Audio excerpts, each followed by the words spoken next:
We can't say the future without AI. I mean, there's no way around it. 50% of workers now believe AI is going to improve their experience. When I come into the meeting room, I need a way to incorporate my AI with what's going on in the meeting. It's almost a bring your own AI type of a concept. Most of what we do in our day-to-day is going to change significantly. Hear the latest AV trends and predictions in this episode of Crestron's Smarter Spaces podcast on your preferred podcast platform. You didn't tell me you were having a holiday special over tonight? Come on in, Bubs. Care to stick around for some soft focus and sparkle filters? I'd love to. On this episode of ResiWeek, we wrap up the hottest stories from 2024. All this and more on this episode of ResiWeek. This is ResiWeek, episode 463, 2024 in review. Welcome to this episode of ResiWeek. This is your weekly roundup of all the latest news and stories for the residential AV industry. I'm your host, Matt D. Scott for AVNation.tv, and this week we're going to look back at the year 2024 and highlight the news that made the most impact throughout the year. We're going to start it off on a bright note. We look back to ResiWeek episode 416, where we talk about layoffs. Okay, maybe not so bright, but we saw some big tech companies like Amazon, Microsoft, and Google make significant cuts to their workforce, and unfortunately, our industry got some of those cuts as well. We talked to Eric Smith and Jeremy Glowacki about these market shifts and what it might mean for the year ahead. I think that it's relevant to our industry in just the sense that we're part of the tech business, but I don't think that it directly applies so much because we're such a niche within this bigger industry. And you talk about big tech and the way that they operate and the volume of employees that they have. And, you know, we have a few companies in our industry that are fairly large, but I mean, they're not in the level of an Intel or a Microsoft or that type of company. And, you know, obviously you do see Crestron having some layoffs, but I would imagine that's probably a fairly small amount compared to what some of these other companies are dealing with. So, I mean, it's definitely an indicator of some kind of an economic issue, and that always ties into the folks who are paying for these systems that are going in the CI channel. Any blip in the stock market or economic woes can affect someone's confidence in their willingness to spend big dollars on their home and buy systems that maybe aren't essential to their day-to-day. You know, there are parts of what we do that are toys, and there are parts that are utilities at this point. We're getting more and more into the utility phase, so hopefully we're less affected by the whims of someone's decision to spend some money on their home to improve it. But, you know, we're still talking about people who are emotionally attached to their, you know, their I guess their homes, but their portfolios, that type of thing, and they can react in a negative way if they see stories about tech, you know, struggling. So I don't think it really affects us from a day-to-day in terms of personnel and that type of thing or access to products, but it could definitely be, you know, a negative impact in a broader sense. So that's the way I look at it. That's a good point. Eric, when I read these, when I try to cover this, and the one that really hit me was Wayfair, for a couple of reasons, but one of the analysts I was listening to referenced what it means because they scaled up dramatically during COVID because people were shopping at home and renovating their homes, et cetera. And then as we've come out of the pandemic, obviously they're watching their numbers kind of tumble back to where they were pre-pandemic. And the analyst I was listening to was reflecting that in terms of home renos in general and some other numbers that were related to that. But we see a lot of right sizing, restructuring, yada, yada, yada. You know, those catchphrases are thrown around. As we see this happen, and as we see, kind of to Jeremy's point, a lot of these are kind of executive positions that are being eliminated. Does that affect our, you know, kind of market opportunity as we're moving forward in our industry? I think it can. Obviously, if there's fewer executives that have jobs and the guys that are our typical customers, that can cause challenges. But what I've seen, at least with the integrators I talk to all the time, they have more of a hard time just hiring enough guys to do the jobs they've got. So maybe they might get a couple fewer jobs, but they might just slow down their own hiring. I'm not an economist, but what I when I do talk to my money manager guy, what he's telling me that he's seeing is all the capital that came into the market during the pandemic and after, just all that money that flowed in is still here. And so that's why stocks don't tend to be going down. But unemployment's also in a good position. I mean, we're seeing all these layoffs, but the unemployment numbers don't seem to be going up. I don't know what's going on, but it's pretty hard to have a recession or real bad challenges when there's full employment and there's plenty of capital in the markets. Now, I hope you weren't expecting things to get any lighter, because our next topic is all about outages. This year, we saw some serious technical failures in different verticals, from the massive CrowdStrike outage in July to a network failure from AT&T in February. Back in ResiWeek episode 420, we sat down with Joe Whitaker and Seth Johnson to discuss what, if anything, integrators can do when services take a turn for the worst. This might have been a software update, but it was one of those Russian ones. So you know how those could go aside sometimes.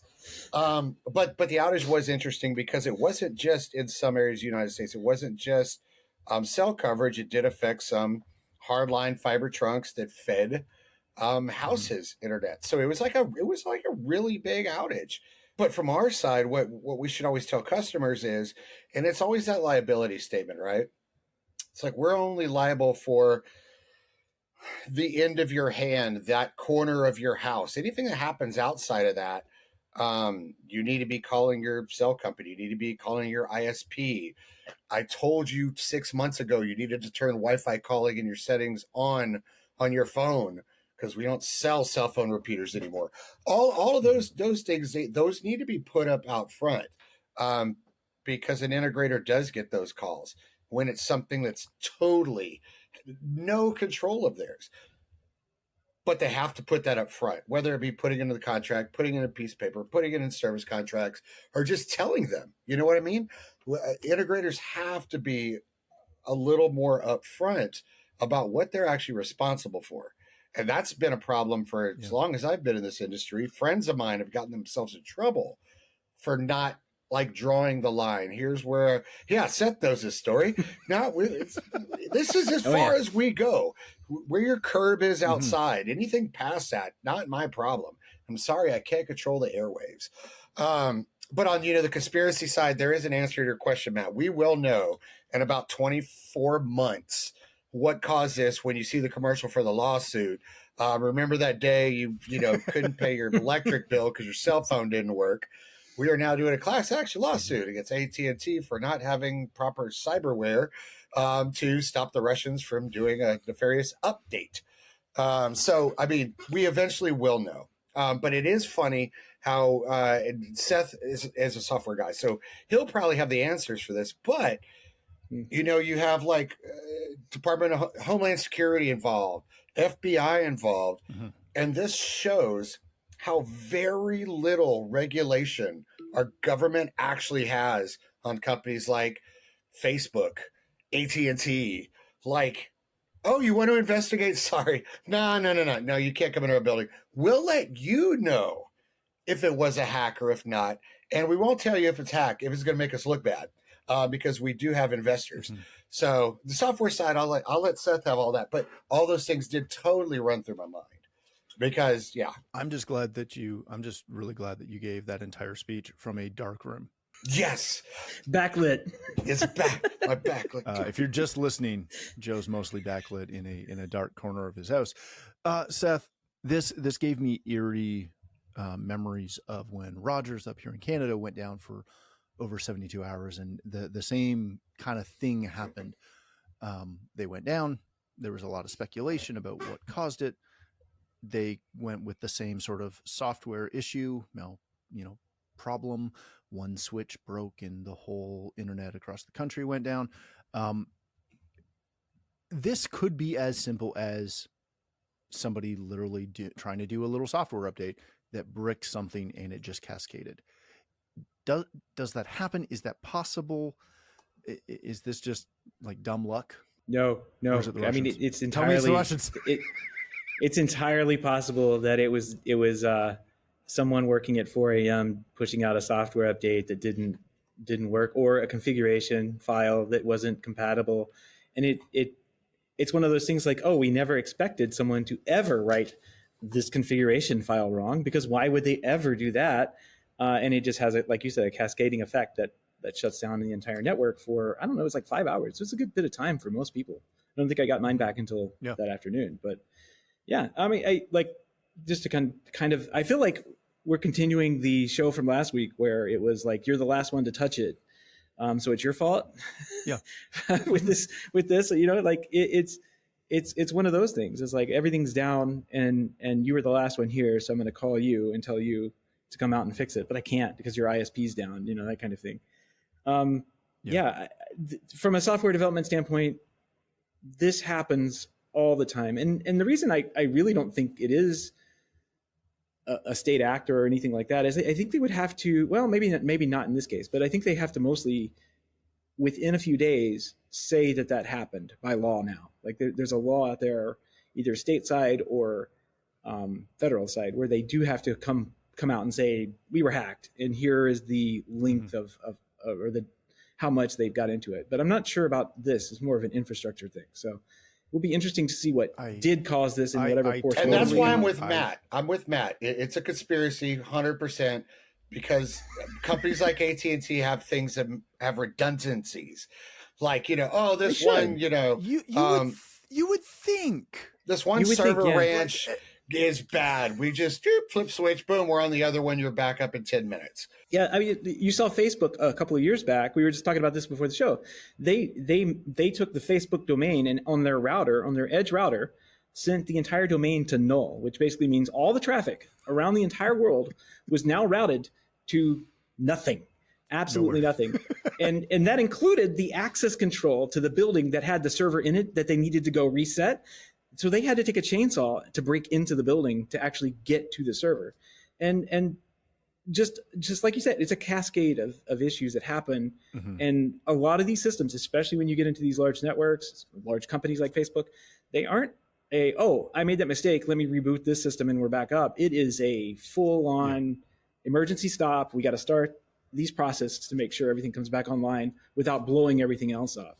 And I can totally see a bad configuration or bad software update doing this, but we'll see. We'll see over time what happens, what really happened, that kind of thing. Hopefully we'll get a good postmortem. We never had this problem with CDMA. It's 5G, man. I'm telling you, it's 5G. Now, I'd love to say that this next story is finally some great and uplifting, interesting news. The only problem is that I wasn't there to enjoy it. Seemingly out of nowhere in April, Residio announced that they would be acquiring Snap One for $1.4 billion. Yes, that was $1 billion. Of all times that I had to go on vacation, so luckily, our favorite grandma, Mr. Tim Albright, chatted with Jason Knott and Brian Klautsky back in ResiWeek episode 427 about what this deal would mean for our industry. Right out of the blue, I just have to say, to me, a big shocker. This was not on my radar. If this was on anybody's radar that I had spoken to, they didn't say anything to me about it. And if anybody had been predicting this, it was news to me. So this was, I think, quite a big shocker to the industry, and exciting news, as you say. So I kind of want to look at this from three different perspectives. The first you already hit on, Tim, which was the stock price. So let's kind of circle back. You know, Snap had the ballyhooed IPO back in 2021 at $18 a share, if everybody remembers. And then it actually elevated up to about $23 a share, and then has deflated ever since. It's been down in the $6 range, as you mentioned, $8.14 before the announcement today. So I think this tells me that I don't think Snap saw a way that they were going to organically ever get back to that $18 or $23 share price. And having the buyout, accepting a buyout at 10.75, which is again higher than what it was trading at, but well below where I think the initial expectations were for the company. Clearly, when they had the IPO and what it had gotten to pre-pandemic, as we all know, a lot of stocks suffered in the pandemic era. Yeah. But it's a little bit of a surrender, I would call it, from that standpoint, that they sold at that price. Of course, obviously, $1.4 billion is nothing to sneeze at. The second part I want to look at is through distribution. This clearly creates the 300-pound gorilla on the distribution side. ADI is very dominant in the security space. They have been for decades and decades. I've been in the industry for 30 plus years. They were, always, the gorilla in the security space. And then Snap has become that in the custom AV space. Both companies have been strategically buying up smaller regional players over the past 5 or 6 years and consolidating. Now to bring this all together, it's a juggernaut. Is the best way I could describe it on the distribution standpoint. The third part of interest to me is going to be the control panel side of this. So ADI or Residio, the parent, is the owners of what was originally Hidemco and then became Honeywell, as we all know. So the leading control panel on the security space. Control4 is the leading control panel in the custom AV space, the smart home AV space. I think the real differentiators there only are really that Control4 has AV element control and Residio does not. It does have lighting, has lighting control and climate control and obviously security.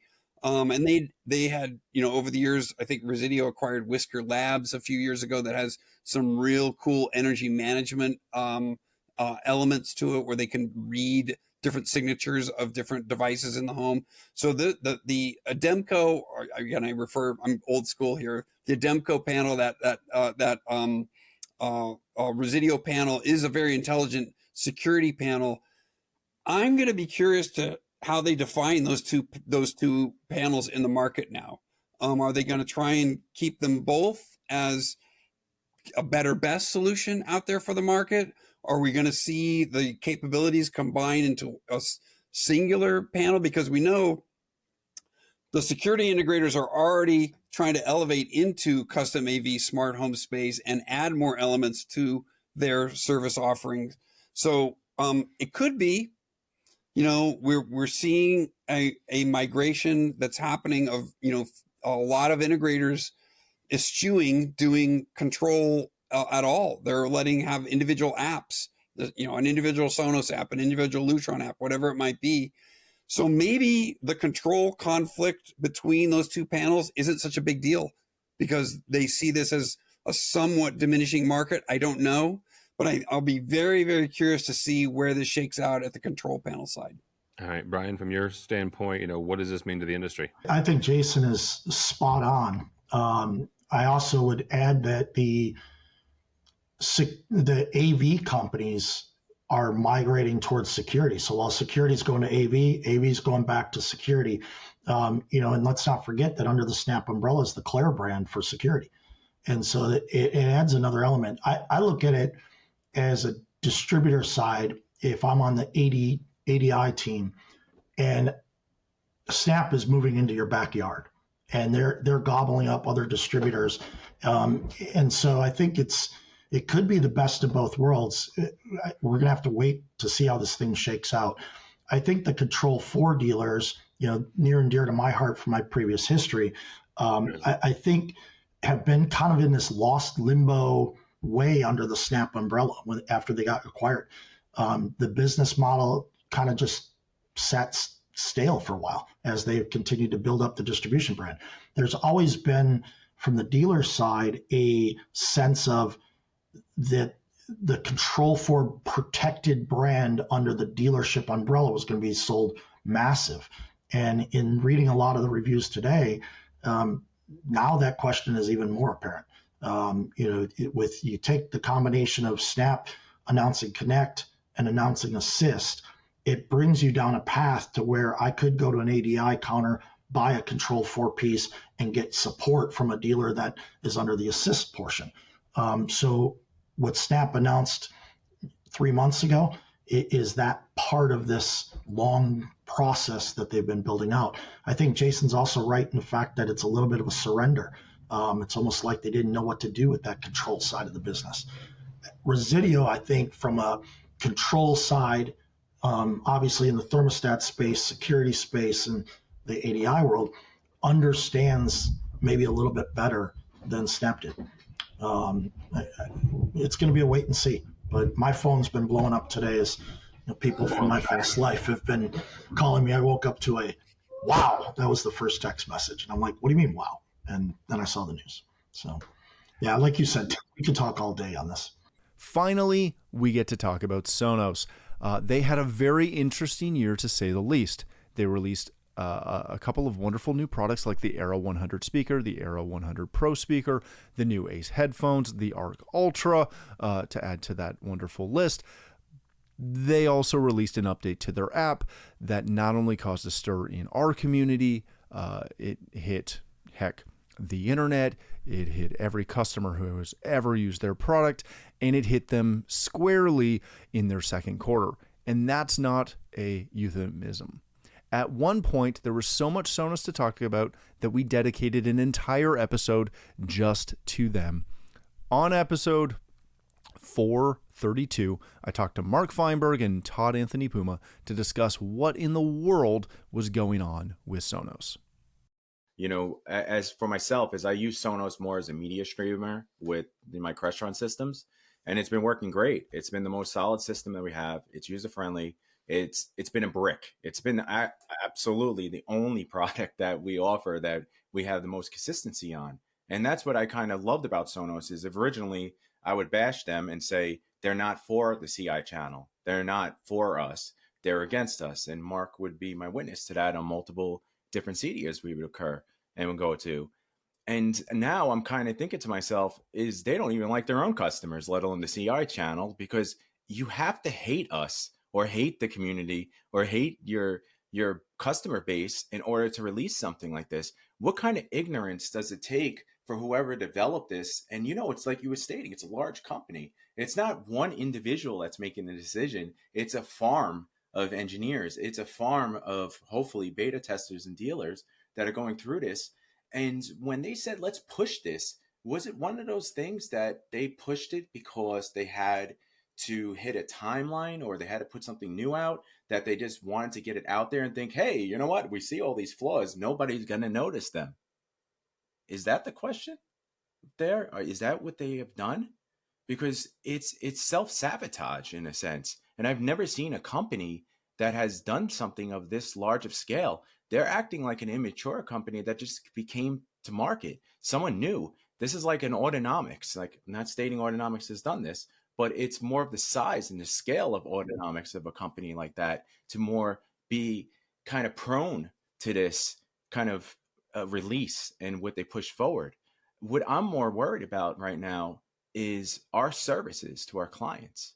When the customers know something that's so stable as Sonos and something they're consistently using, and now how do we speak to this? How do we communicate with them? Do we just point the finger and say, hey, listen, they suck. What are we going to do? These guys suck. But we can't. We have to sit there and give them the facts.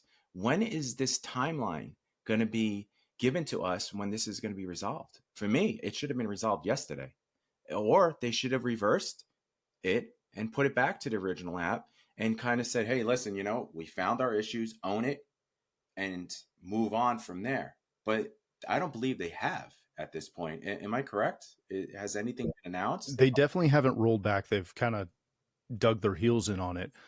And in what I've read, it is incredibly challenging to roll back a system that's installed back to S2. I think there's a way to do it. There is a workaround, but it seems to be incredibly frustrating. Mark, Todd brings up a great point, right? the communication of this is, I take issue with it. Now, I took issue with their communication when they went from original Sonos and split to S1 and S2. And like, heck, you and I've talked about this multiple times. We as integrators were on the front lines of getting bashed by customers for that. This is going to be that same issue. And if you read through, some of the forums or some of the Reddit channels, integrators are getting lit up for this. So how do integrators deal with the communication of this? How should Sonos be dealing with the communication of this? Is there anything anybody can do? Or is this just hey, we're going to push this and it is what it is? Yeah, I mean, the at least the difference here between S1 and S2 is initially when S2 came out, they were bricking S1 only product. So at least They did reverse that, right? That was like a poor business decision. This was a poor technical execution. It wasn't the intention wasn't to brick systems here. So it's a technical mistake. It's a business mistake to release a not fully baked app, but it was the technical issues they're facing are not intentional. Whereas initially saying we're going to brick S1 was intentional. So we're getting less heat on that. Let me just, sorry, I want you to answer the communication issue, but I do have a quick sub question maybe. Yep. Do you think that this was tested on the general populace as far as in their beta testing? Do you think it was the random homeowner who's bought something off Amazon or Best Buy and had it delivered and they've got 2 zones, opposed to our channel who has, our average customer, I think, has 7 to 9 devices? Do you think that was the breakdown? I don't know. I do know there were dealers that were in the beta test. I've heard that from Sonos employees that there were, Sonos dealers were in the beta. I don't know on the end user level if they have end users who beta test software or not. I'm surprised that these issues weren't surfaced. I mean, it just sounds like the people who are beta testing it were just even opening up existing systems is problematic now. Mm-hmm. So I don't know how it was all missed, but and maybe it's a back end thing. I mean, they have released 2 app updates in the last few days to address some of the more critical issues with getting stuck in an update loop and things like that. And as a direct dealer, I've gotten those emails that they have pushed some of those updates. The communication, I think as Todd spoke about, I think you may have mentioned it as well. We're, reaching out to clients and saying, you may be running into some Sonos issues. Know you're not alone. Know that Sonos is working on it. There's not much we can do at this point for you. It's been, a poor execution on an update, and they're working to fix things as fast as they can. Unfortunately, some of your Sonos zones may not be usable until this kind of all settles down, and we're holding off other than critical needs on service calls because most of the time we can't solve it either. It's just a technical issue that we can't get past. But here's the thing, right? It feels like we're an industry of finger pointers. Yeah. Right. From our customers. The customers don't know any better. They always seem when they call us, oh, it's not us. It's actually the cable company. Oh, you know what happened? Apple did an update and the CEC broke. Oh, you know what happened now is the Sonos system went down because Sonos is on drugs. And we tell our kids not to do drugs, but they don't listen. I agree with you, Todd. But let me ask you this, though. It sucks because the optics look terrible as integrators, right? Yeah. Because we're all, not always, but typically we're pointing the finger at the supplier. Mm-hmm. At the same time, typically it's the supplier's fault. Yes. Right. As integrators, there is not a single thing we could have done to prevent our clients from executing this upgrade. We can't block it. Nope. We can't control what settings they have on their app store. Right. Right. There's not a single thing we can do. So yeah, it makes us look dumb. But at the same time, it is what it is. I sort of think the only way we look a little, not better, but not as bad in this one is that it's a self-contained ecosystem in Sonos. It's like, okay, your Sonos isn't working. It's Sonos's fault. When we're blaming the cable company because the modem is a piece of crap, well, we spent X thousands of dollars with you on this network. Why isn't it working? And then we're pointing the finger at the cable company. Well, we spent all this money on this, name your control system, Control 4, Crestron system, and I can't watch TV, and it's the cable box, right? Because they're more integrated systems than the other things. This Sonos is a standalone kind of ecosystem. So I think I'm feeling, at least for my clients, they're getting it a little bit more. It doesn't feel as finger pointing, because it's like, okay, this app changed, and they see a direct relationship. This app changed and things don't work now. They're seeing the direct relationship. Lastly, I'd like to thank each and every one of you for listening, watching, subscribing, all of those fun things, for following along with all the fun that we have on this show all throughout the year. We are extremely grateful that you watch and listen and hopefully enjoy what we're talking about. If you'd like to connect with me, you can do that. I'm at Matt D. Scott on Twitter, X, and most other social platforms. But more importantly, please visit AVNation.tv, where you'll find this show, as well as a wide variety of other shows with all the verticals that we cover. When you visit the website, please take a moment to check out our supporters. We are extremely thankful for their support and ask that you would check them out as well. Thanks again for watching. That's all the time we have for this episode of ResiWeek. The network for the AV industry. What are you listening to? This is AV. This is AVNation. This is AVNation. Hi, this is Jennifer Goodyear and Erica Carroll from the Women in AV podcast, where we are encouraged by the incredible stories of women in AV. Listen in on fun, empowering conversations as we chat with inspiring women, breaking barriers and creating their own path in the industry. Check out Women in AV on avnation.tv or wherever you get your podcasts.